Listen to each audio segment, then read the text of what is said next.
In the beginning, before time had meaning and before the earth had form, there was only God. The world was formless and empty darkness covered the deep waters, and the Spirit of God hovered over the surface. Then God spoke, and his voice carried power unlike anything that would ever exist again. Let there be light. And light burst into being, scattering the darkness. God saw that the light was good, and he separated it from the darkness, naming the light day and the darkness night.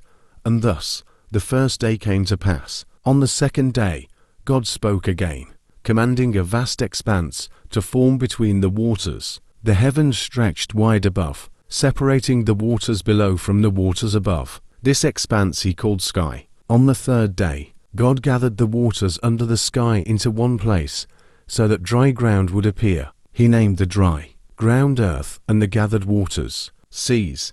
Then he commanded the earth to bring forth live plants, trees, and vegetation of every kind, each bearing seed. The world began to bloom with green life, and God saw that it was good. On the fourth day God created lights in the heavens, the greater light to rule the day, and the lesser light to rule the night. He scattered stars across the sky, setting them in their places to mark seasons, days, and years. The sun shone with brilliance, and the moon glowed softly in the night. On the fifth day God filled the waters and skies with living creatures. Fish of every kind swam through the seas, and birds took flight across the heavens. He blessed them, saying they should multiply and fill the waters and the sky. On the sixth day God created animals to inhabit the earth, livestock, creatures that crawl, and wild beasts. And then, in a moment unlike any before, God said, "Let us make mankind in our image, in our likeness."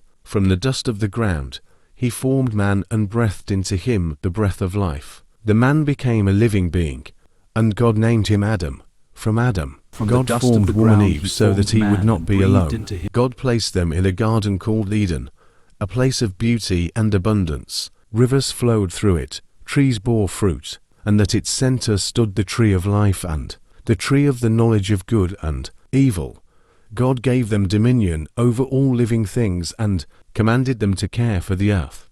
And God saw everything he had made, and it was very good. On the seventh day God rested from his work. He blessed the seventh day and made it holy, setting it apart from all the others. God spoke, and light broke into darkness. He formed the world with purpose, beauty, and order, and then created you in his image. This means your life is not random. It is intentional. Just as God brought light into the world, he calls you to bring light into your own.